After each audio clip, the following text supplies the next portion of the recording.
नमस्कार, कार्यक्रम मुद्दा में आपका स्वागत है। मैं हूं आपके साथ रविंद्र सिंह और आज हम बात करेंगे भारत की चीन के खिलाफ नरमी की। भारत और चीन के बीच पिछले करीब 2 साल से पूर्वी लद्दाख में तनाव है।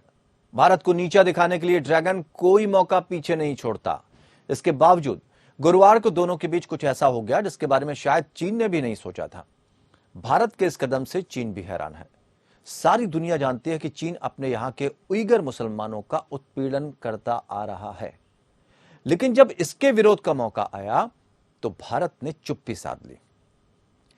दरअसल शिंजियांग के उइगर मुद्दे पर अमेरिका के नेतृत्व में पश्चिमी देशों ने संयुक्त राष्ट्र मानवाधिकार परिषद UNHRC में प्रस्ताव पेश किया।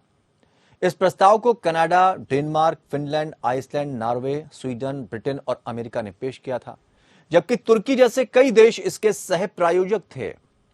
प्रस्ताव में उइगर मुसलमानों पर अत्याचारों पर चिंता जताई गई थी और चीन से इन पर तुरंत ध्यान देने के लिए कहा गया। परिषद में अगर यह प्रस्ताव पास हो जाता तो चीन के लिए बड़ी फजीयत हो जाती, लेकिन संयुक्त राष्ट्र मानवाधिकार परिषद में भारत ने एक तरह से बीजिंग की मदद कर दी। शिंजियांग में मानवाधिकारों के उल्लंघन पर चर्चा की मांग वाले पश्चिमी देशों के प्रस्ताव पर वोटिंग से भारत दूर रहा। इसके पक्ष में 47 सदस्य देशों में से सिर्फ 17 ने वोट दिए, जबकि 19 देशों ने विरोध में वोट दिया। नतीजा यह हुआ कि प्रस्ताव पास नहीं हो सका। भारत समेत 11 देश वोटिंग से दूर रहे। मसला शिंजियांग में उइगर मुस्लिमों पर अत्याचार का था, लेकिन सोमालिया को छोड़कर किसी भी मुस्लिम देश ने चीन का विरोध नहीं किया। या तो वे चीन के साथ खड़े रहे या फिर वोटिंग से दूर रहे।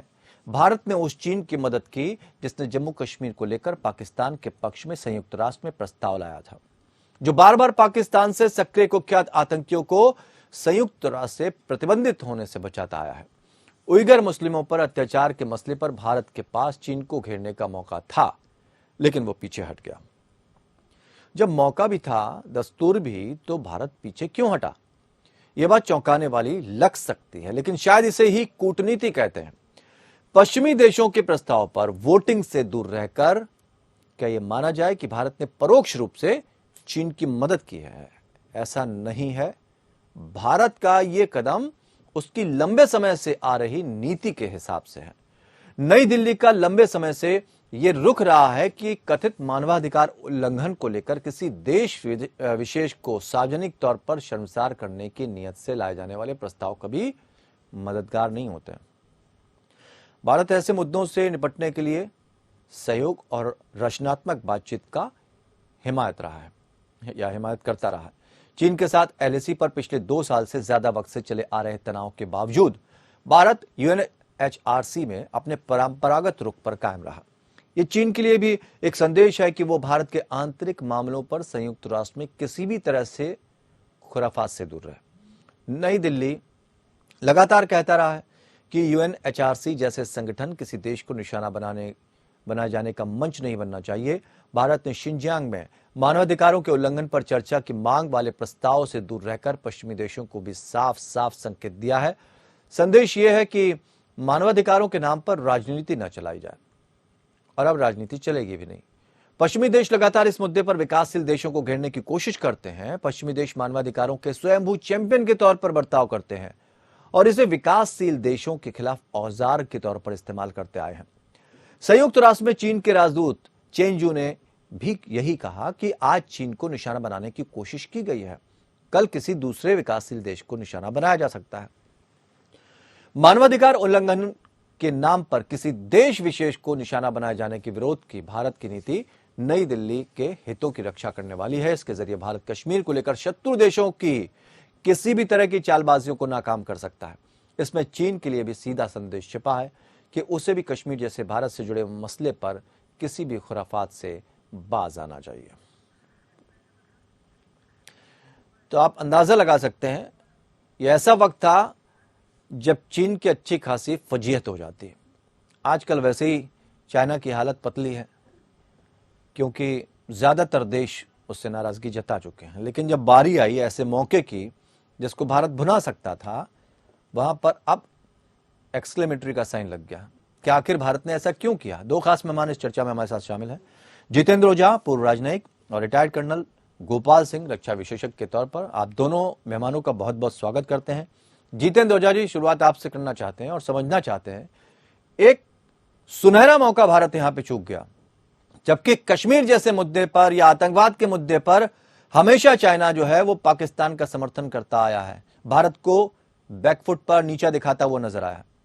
लेकिन आज जब भारत के सामने ये मौका था सुनहरा, वहां भारत चूक क्यों गया? मैं उम्मीद करता हूं कि 1962 में जो गुडविल जेस्चर हम दिखा रहे थे 1950 के दशक में, ये कुछ ऐसी बात नहीं होगी, क्योंकि चाइना के साथ आप गुडविल जेस्चर कितना भी दिखाएं, उनकी जो साइकी है उस साइकी के हिसाब से वो आपके हर गुडविल को भी कमजोरी मानते हैं। लेकिन हमें इस मुद्दे को थोड़ा ज्यादा गहराई से जानने और देखने की जरूरत है। मैं तो हमेशा से, मेरा मानना है रविंद्र जी, न तिब्बत चाइना का पार्ट था, न ईस्टर्न तुर्किस्तान जिसे कहते हैं जिनजियांग, वो तिब्बत का पार्ट था। तिब्बत की भाषा देवनागरी थी, जो ईस्टर्न तुर्किस्तान या जिनजियांग जिसे कहते हैं, काश्मीर में आज भी हिंदुस्तानी बोली जाती है। और हमारी एक स्ट्रेटेजिक मायोपिया रही है बहुत सालों से, तो इन मुद्दों पर विशेष क्लैरिटी है। लेकिन जहां तक इस्लामिक रेडिकलिज्म की बात कर रहे हैं, आज उससे वहां के देश, मुसलमान देश भी बहुत खुश नहीं है, वो भी चाहते हैं कि रेडिकलिज्म का ये तरीका नहीं जाएगा। जहाँ तक जिनजियांग का सवाल है, उसमें उतना ज्यादा रेडिकलिज्म नहीं है, लेकिन जो कुछ भी हो रहा है मानव अधिकारों का उल्लंघन तो हो रहा है। लेकिन पश्चिम के देश जो क्या करने की कोशिश करे, कह रहे मुसलमान के अधिकार की हत्या हो रही है, वो जो डिवाइड एंड रूल की जो पॉलिसी है, कि हालांकि उनके यहाँ भी दिक्कत आने लगी है। आप देखिए कि किस तरीके से ब्रिटेन में जो है, आपने हाल के दिनों में लेस्टर में किस तरीके से इस्लामिक गैंग्स ने हिंदुस्तानियों को अटैक किया है। कई जगह ऐसा हो रहा है कि वो आ रहे हैं और उस पर वो नजर बंद करके रखे हुए हैं। देखिए, सवाल आइडेंटिटी का नहीं होना चाहिए कि किस की आइडेंटिटी क्या है। एक general framework of law, rule of law या गवर्नेंस, उसके ऊपर तो कोशिश करनी चाहिए। लेकिन साथ में जो है, मेरा मानना है कि जब भी चॉइस आता है पुराने लोगों का, खास करके डिप्लोमेसी में ये मानना है कि चॉइस है कि इस्लामिक रेडिकलिज्म ज्यादा खतरा है कि चीन की अथॉरिटेरियनिज्म ज्यादा खतरा है, तो उनको लगता है कि इस्लामिक रेडिकलिज्म अगर बढ़ता है तो वो ज्यादा खतरा होता है। चीन के अथॉरिटेरियनिज्म से शायद हम कहीं नेगोशिएट कर सकते हैं और उनसे बातचीत हो सकती है। लेकिन मैं बहुत ज्यादा विश्वास नहीं हूँ कि चीन की जो रेडिकलिज्म है या चीन की जो अथॉरिटेरियनिज्म है उससे किया जा सकता है। लेकिन मैं उम्मीद करता हूँ कि गुडविल जेस्चर के पीछे कुछ बिहाइंड द सीन बहुत सॉलिड बातें रही होंगी और वो अंडरस्टैंडिंग कभी पब्लिक में नहीं आ। लेकिन इसके अगर उलट हम जाते तो ये एक ऐसा मौका था जो चीन की फजीयत कर सकता था, चीन कमजोर पड़ सकता था। अगर ओके कर देता भारत या चला जाता तो क्या असर पड़ता? देखिए, ये जो है यूएन की इस बॉडी का एक बहुत ज्यादा असर नहीं है। ये एक प्रोपेगेंडा वैल्यू, पब्लिसिटी वैल्यू से ज्यादा कुछ है नहीं, तो इससे कुछ सब्सटैंटिव अचीव नहीं हो पाता। तो ये जो है, खास करके जो बातचीत चल रही है, कुछ इश्यूज पर डिसएंगेजमेंट हुए हैं और हम उम्मीद करते हैं कि डिसएंगेजमेंट की प्रोसेस जारी रहेगी। तो उस संदर्भ में हम समझते हैं कि ये गुडविल जेस्चर है, इसे कॉन्फिडेंस बिल्डिंग मेजर की तरह देखा जाना चाहिए।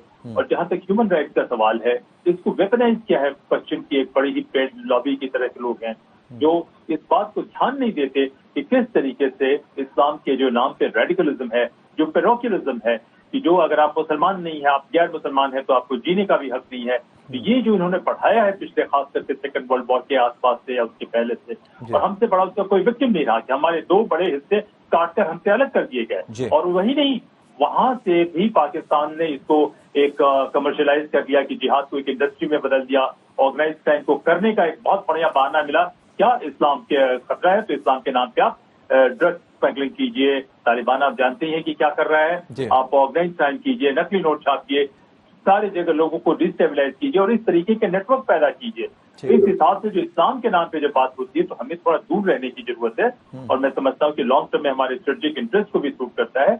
और ये एक देखा जाए कि कुछ कॉन्फिडेंस बिल्डिंग मेजर्स चल रहे हैं अगर पर्दे के पीछे, तो उन मेजर्स पे तो ये मैं सोचता हूँ कि उसी दिशा में एक अच्छी पहल लग रही है। ठीक है, रिटायर्ड कर्नल गोपाल सिंह जी, आपसे भी हम जरा समझना चाहेंगे, शंघाई में जाने से पहले जब बैठक होनी थी तो दोनों सेनाओं के बीच जो बातचीत पटरी पर नहीं आ रही थी, वो अचानक से बातचीत हुई और सेनाओं को पीछे हटाने की बात कही गई।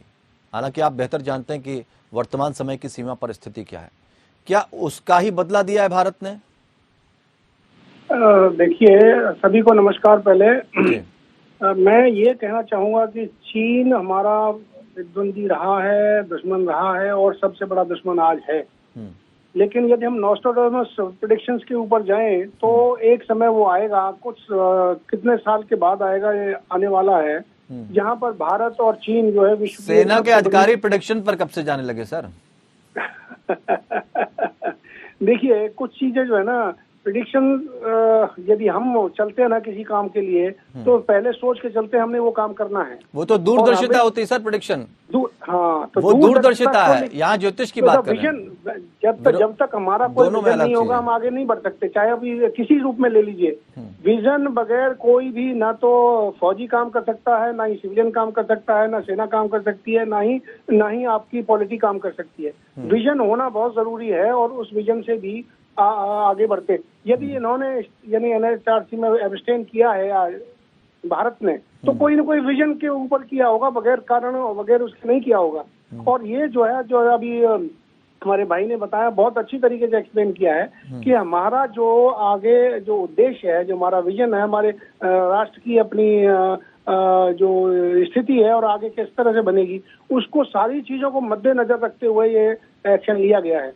जैसा आप समझते हैं कि चीन जो हटने वाली बात की, वो यानी आपस यानी मिलिट्री लेवल पर बातचीत हुई है, लेकिन हम कभी भी चीन के ऊपर किसी भी हालत में भरोसा नहीं कर सकते। तो जब हम भरोसा नहीं कर सकते, तो ऐसा कदम क्या है? एक मौका था, हम चूक गए। ये चूक, यदि आप कह रहे हैं या कुछ लोग कह रहे हैं कि हम मौका चूक गए, ये मौका चूकना नहीं कहना चाहिए। मैं तो ये कहूंगा कि ये जो है एक अपॉर्चुनिटी आगे आने वाले समय में इससे 10 गुना, 20 गुना, 50 गुना बढ़कर के होगी। और इसका मकसद जो है कहीं ना कहीं हमारे जो बहुत ही अच्छी विचारधाराओं को लेकर के आगे आएगा। तो वो विचारधारा समझ में तो आनी चाहिए, दूरदर्शिता उसकी दिखनी तो आप चाहिए। ये बताइए, हर चीज को, विचारधारा को सबके सामने प्रस्तुत कर दिया जाए, तो फिर आप लोग और हम लोग कैसे डिस्कस करेंगे? तो इसीलिए तो डिस्कस कर रहे हैं, समझ में तो आए, उसको बेहतर तरीके से। नहीं, आप बिल्कुल सही कह रहे हैं, समझ में ओझा आए। जी जो बेहतर तरीके से एक एक चीज को परिभाषित कर रहे हैं, मैं चाहूंगा कि आप भी कम से कम परिभाषित तो करें। इतने दौर की बातचीत के बाद भी सेना की वहीं खड़ी है, कह रहे हैं हम पीछे आ गए, लेकिन स्थिति क्या, यही तो आपसे जानना चाह रहे थे। अरे वक्त लीजिए ना, थोड़ा रुकिए ना।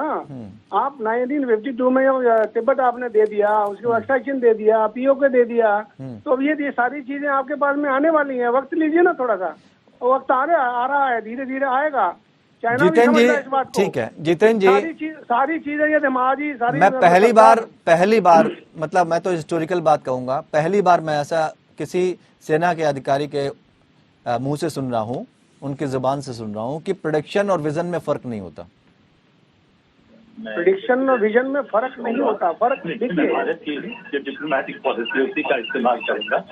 लेकिन देखिए, जैसे कहते हैं कि डिप्लोमेसी में बहुत सारी चीजें थी आपके, हमारे पास छोटा सा एक होता है, हमारे छोटी सी अंडरस्टैंडिंग होती है, इसके बेसिस पे हम लोग ये चीजें मानते हैं। हमारे पास लिमिटेड, क्योंकि ये सवाल जितेंद्र जी यहाँ इसलिए भी खड़ा हो रहा है क्योंकि चाइना, देखिए जब भी आतंकवाद को लेकर बात चलती है, पाकिस्तान गिरता है, वो वीटो लगा देता है, और 2 बार ऐसा हो चुका है। भारत के मामले में वो हमेशा रोड़ा अटका देता है, कश्मीर को लेकर वो पाकिस्तान का ही पक्ष लेता है। ये एक ऐसा मौका था जब चीन को आईना दिखाया जा सकता था, चीन की फजीयत अच्छी खासी हो सकती थी, तब भारत ने इस तरह की स्थिति की। नहीं, कुछ जैसे मैंने कहा कि, और कर्नल साहब से थोड़ा सा मैं इत्तेफाक रखता हूँ कि पीछे कुछ न कुछ एक बात रही होगी जिस वजह से इसमें नहीं हो। देखिए, अभी बॉर्डर पे बातचीत चल रही है, ये सही है कि चीन हट नहीं रहा, लेकिन फिर भी कुछ प्रोग्रेस हुए हैं। तो ये जो है UN के इस रेजोल्यूशन से जो है एक सब्सटैंटिव फर्क नहीं आएगा। देखिए रविंद्र जी, मैं मानता हूँ कि UN की एब्सोल्यूट रेलेवेंस नहीं है, लेकिन एकदम UN टोटली यूजलेस भी नहीं है। लेकिन खास करके जो ह्यूमन राइट्स HRC का, UNHRC का जिस तरीके से इस्तेमाल किया जाता है, जिस तरीके से लॉबिंग होती है, बहुत सारे पैसे खर्च होते हैं, सारे लॉबिस्ट हायर किए जाते हैं, और कुछ फर्जी, कुछ जेन्युइन, कुछ ह्यूमन राइट्स वाले हैं, वो जो चाहते हैं। मुझे UNHRC की जो ये बॉडी जो है, इस पे बहुत ज्यादा भरोसा नहीं है। तो देखिए, ये संभव था कि हम लोग कुछ कहते और थोड़ा सा एक प्रोपेगेंडा पॉइंट मिलता, वेस्टर्न मीडिया में कुछ उछाला जाता, लेकिन चाइना कभी मीडिया वगैरह को बहुत ज्यादा तवज्जो नहीं देता है। वेस्ट सीधे कहता है कि हमारे पास ताकत है, आपको हमें रिस्पेक्ट देना। देखिए, मैं ये नहीं कहता कि चाइना से हमें दोस्ती करनी चाहिए। 1950 के दशक में हम धोखा खा चुके हैं, और चाइना क्योंकि हम जानते नहीं थे। तो चाइना से डील करने का एक मात्र तरीका है कि आप भीतर से सशक्त बने, और जहां जरूरत पड़ती है वहां उसे इतने जबरदस्त प्रेशर में लाए कि जिस प्रेशर का असर हो। आम खाम में अगर आप चिकोटी काट रहे हैं किसी को, तो उससे कोई असर भी नहीं होना है, तो क्या जरूरत, और उसके जरिए आप क्यों अपने जो कॉन्फिडेंस बिल्डिंग मेजर्स है उसको आप खराब कर रहे हैं। तो रिटायर्ड कर्नल गोपाल सिंह भी जुड़े हैं और उनका कहना है कि ये भविष्य के फायदे को लेकर देखा जा रहा है और ये भी सीधा सीधा समझ में आता है कि आप हमारे मामले में दखल मत दीजिए, हम आपके मामले में दखल नहीं देंगे। गोपाल जी, ये समझना चाहेंगे आपसे, क्या इसका एक मतलब ये भी निकाला जाए कि कश्मीर को लेकर जो शत्रु देशों ने जिस तरह की स्थिति निभाई है या चाइना ने जो कदम उठाए हैं या भारत के खिलाफत की है, भारत का एक संदेश गया है कि आप हमारे मामले में मत बोलिए, हम आपके मामले में नहीं बोलेंगे। देखिए, आप बिल्कुल सही कह रहे हैं और ये बात काफी दिन पहले से ही कही जानी चाहिए थी, लेकिन ये आज मौका आया है और ये मैसेज बहुत अच्छा लाउड एंड क्लियर गया है कि देखिए, हर छोटी सी बात के ऊपर जो है मानवाधिकार के ऊपर आप लेके बैठ जाते हैं जम्मू एंड कश्मीर में। और आगे आने वाले समय में देखिएगा जब पीओके जब आपके साथ में, भारत के साथ में, हमारे साथ में शामिल होगा, उस वक्त और भी ये ज्यादा चिल्लाएंगे। तो इस बात को मद्देनजर रखते हुए काफी बहुत बड़ी जो है जो डिसीजन लिया है, बहुत सोच समझ करके आगामी चीजों को या विजन को मद्देनजर रखते हुए लिया गया है। पहले भी आपने देखा होगा जब ये यूक्रेन के ऊपर जो बातचीत चल रही थी उस वक्त, तो उस वक्त भी भारत ने डिसीजन लिया था कि किसी के पक्ष में नहीं बोलने का। नहीं, वो तो डिसीजन मान लीजिए, हम उसको तो इसलिए फेवर में मानते हैं क्योंकि रशिया से उसके बेहतर संबंध है, चाइना से उतने बेहतर संबंध थोड़ी ना है, इसलिए यहाँ सवाल उठ गया। देखिए, यहाँ सवाल देखिए, अब मुस्लिम कम्युनिटी हमारे यहाँ 22 करोड़ है, वहां पर वो जो है मानवाधिकार यानी जिस प्रकार से उनके ऊपर कर रहे हैं, यानी जिस तरह प्रताड़ना और जिस तरह से उनको रखा जा रहा है, वो हम भी मानते हैं, आप भी मानते हैं, सभी मानते हैं कि ये ऐसा नहीं होना चाहिए किसी भी कौम के, किसी भी यानी इंसान के लिए ऊपर। लेकिन सेना के ये अधिकारी तो बहुत अच्छी तरह जानते हैं ना Gopal ji, strike when the iron is hot, शत्रु को कभी माफ नहीं करना चाहिए, जब मौका आए तो चूकना नहीं चाहिए। मेरा तो मानना है जो भी डिसीजन लिया गया है बहुत ही सोच समझ के लिया गया है और फोरगामी जो हमारे आगने वाले जो देश हैं उनको रखते हुए, मद्देनजर रखते हुए लिया गया है। और इसके ऊपर अभी यदि और कोई इसमें बात होगी तो प्रतिक्रिया जरूर फॉरेन मिनिस्ट्री से आएगी। ठीक है जितेंद्र जी, यूएन की आपने बात करी, क्या माने कि यूएन जो है बिना दांतों वाला शेर हो गया है? बहुत से मामले में हो गया है। मैं ये नहीं मानता हूँ कि यूएन टोटली इररिलेवेंट हो गया है। यूएन बहुत कुछ कर सकता था लेकिन नहीं हो पाया और उसकी वजह ये है कि जो देश की जो अलग अलग व्यवस्थाएं हैं उन व्यवस्थाओं में कुछ कमी है और हम भूल गए हैं जो द्वितीय विश्व युद्ध की जो विविधताएं हैं वो काफी पुरानी हो गई है और उस पर हम बात ध्यान नहीं दे रहे हैं। लेकिन बहुत सारे मतलब में आपकी बात सही है कि जो बड़ी ताकतें हैं वो यूएन को बुलडोज किए जा रही है और जो दूसरी खास करके चाइना जैसी ताकत जो है वो यूएन को बिल्कुल रिकॉग्नाइज नहीं करती कई एक मामले में, और जब भी जरूरत पड़ता है तो दूसरे छोटे देशों को हमेशा ताकत बुलडोज करने की कोशिश करते रहती है। सभी के साथ उसका डिस्प्यूट है और भारत के साथ तो उसका खास करके डिस्प्यूट है। इस बात को हम ये कभी नहीं समझे कि भारत और चीन के जो है कि मित्रता हो सकती है। भारत और चीन की मित्रता तब तक संभव नहीं है रविंद्र जी जब तक चीन के भीतर परिवर्तन नहीं होता है, चीन की पॉलिटिकल सिस्टम में, उनकी सोच में, उनकी स्ट्रेटेजिक साइकी में परिवर्तन नहीं होता है और भारत जब तक उनसे मजबूत नहीं होता है। तो मैं विशफुल थिंकिंग में बिल्कुल विश्वास नहीं करता कि सारी चीजें अच्छी हो रही हैं, अच्छी होने वाली हैं।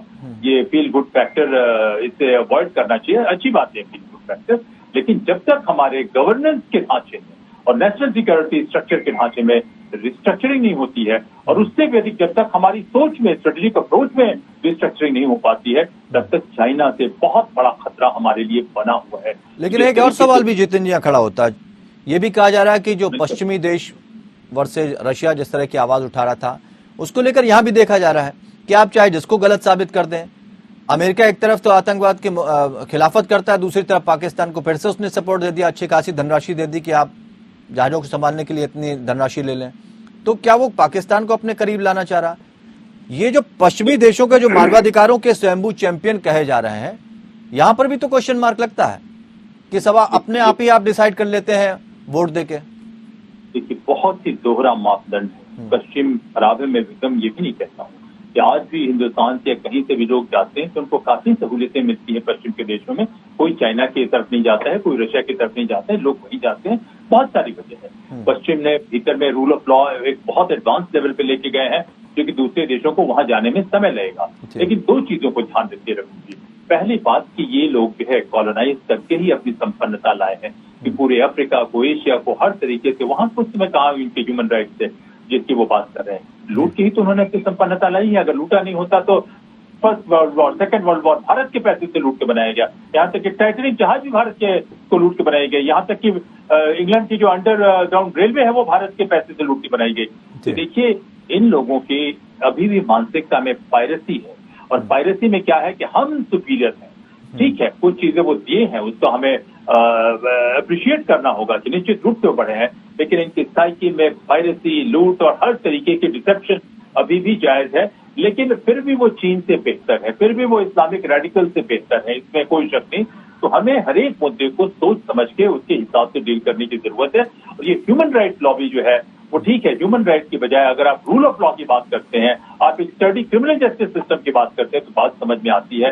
लेकिन आप कहते हैं नहीं, कम्युनिटी ए के साथ हो रहा है, कम्युनिटी बी के साथ हो रहा है, ये जो है थोड़ा सी बात बड़ी अटपटी सी लगती है। और खास करके जो भारत को उन्होंने नीचा दिखाने के लिए और हमारे सब कॉन्टिनेंट को फ्रैक्चर करने के लिए जिस तरीके से ह्यूमन राइट के नाम पे या 50 चीजों के नाम पे उन्होंने इस्लामिक रेडिकलिज्म को बढ़ावा दिया है। और वो आपके चैनल पे कई बार कह चुका हूं कि 2001 का अगर 9/11 का अटैक नहीं हुआ होता तो वह इस्लामिक रेडिकलिज्म को और बढ़ावा देते रहते, ताकि उसके जरिए रूस को भी कंटेन करे कुछ हद तक और भारत को भी चोट पहुंचाए। तो यहाँ पर हम जैसे हम ये भी माने कि जैसे नाटो की जब कभी बात की जाती है, फिर अब क्वाड की बात कही जाने लगी, नई संस्थाएं डेवलप हो रही, तो हम क्या ये भी माने कि जैसे यूएन को लेकर भी अब कोई नई संस्था बननी चाहिए जिसमें सारे देश आपस में बैठे, नए हस्ताक्षर हों?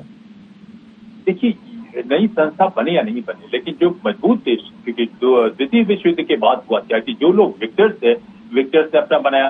रूस ने साथ दिया था नाजी जर्मनी से लड़ने के लिए, तो रूस वहां पे आ गया। जो चाइना की मेंबरशिप है वो तो चांग काई शेक को दिया था इन्होंने। चांग काई शेक को जाना जाता था कि वो वेस्ट के चूज हुआ करते थे उस समय। चांग काई शेक ने छोड़ा, तब जाके पीआरसी को इन्होंने तब लाया जब रशिया और पीआरसी के बीच, पीपल्स रिपब्लिक ऑफ चाइना के बीच में डिफरेंसेस आ गए, तो रशिया को कंटेन करने के लिए वो चाइना के साथ इन्होंने अपनी मित्रता बढ़ानी शुरू की। तो देखिए, वो विक्टर का जमाना गया, दुनिया की सेंसिबिलिटी बढ़ चुकी है और वेस्ट में भी अच्छे लीडरशिप की जरूरत है। और बार बार एक बात मैं कहता हूं रविंद्र जी कि आने वाली दुनिया में भारत को वो डिफेंसिव और चलते सोसाइटी से निकलना पड़ेगा ताकि हमें दुनिया को शेप कर सके। अगर भारत मजबूत होता है तो अफ्रीका, एशिया, तमाम जगह के देश मजबूत होंगे और डेमोक्रेसी की आइडिया मजबूत होगी। प्लीज बताएं। कर्नल गोपाल जी, 30 सेकंड में हमें आपका जवाब चाहिए। युद्ध की जो परिस्थितियां हैं वो बदल गई हैं, नीतियां बदल गई, रणनीति बदल गई है, आज बहुत हाईटेक युद्ध हो गया है। हम किस स्थिति में हैं? हम कहते हैं कि पहले तो खुद को मजबूत करना पड़ता है और आज यही कहा जा रहा है कि भारत को इतना मजबूत होना पड़ेगा। कहाँ खड़े हम? देखिए, बहुत सही बात आपने पूछी भी है और ये हो भी रही है कि हम कहाँ थे और कहाँ हैं अभी और कहाँ आगे बढ़ रहे हैं। दिन प्रतिदिन संक्षिप्त में जवाब चाहेंगे आपसे, संक्षिप्त में। दिन प्रतिदिन आप देखिए, चाहे आप इकोनॉमी में देखिए, चाहे आप मिलिट्री पावर में देखिए, चाहे आप स्पेस में देखिए, चाहे आप किसी भी क्षेत्र में देखिए, हम जो अग्रणी हो रहे हैं और आगे आने वाला समय भारत का होगा। अगली ये सदी हमारी, अगले 25 साल में आप देखिएगा भारत जो है विश्व गुरु बनेगा और अपनी सुरक्षा ही नहीं पूरे विश्व की सुरक्षा के लिए वसुधैव कुटुंबकम की भावना लेते हुए कार्य करेगा। चलिए, बहुत बहुत शुक्रिया आप दोनों खास मेहमानों का हमारे साथ चर्चा में शामिल होने के लिए। लेकिन ये दरअसल संदेश बीजिंग को भी है कि आप दूसरों के मामले में दखल ना दीजिए, और पश्चिमी देशों को भी संकेत है कि आप एक किसी विशेष मुद्दे पर एक किसी विशेष देश को निशाना नहीं बना सकते। आपकी नीतियां सबके लिए होनी चाहिए। तो ये जो स्वयंभू चैंपियनशिप है ये अब खत्म होनी चाहिए, सबके हित की बात होनी चाहिए और भारत उसी तरफ आगे बढ़ता नजर आ रहा है। इसीलिए भारत ने स्पष्ट नीतियों के साथ अपने हर कदम को उठाया और ये अब दुनिया को दिखने भी लगा है। इसलिए ज्यादातर देश आज भारत के साथ खड़े हैं। भविष्य में ये कदम बहुत कारगर साबित होगा। फिलहाल इतना ही, नमस्कार।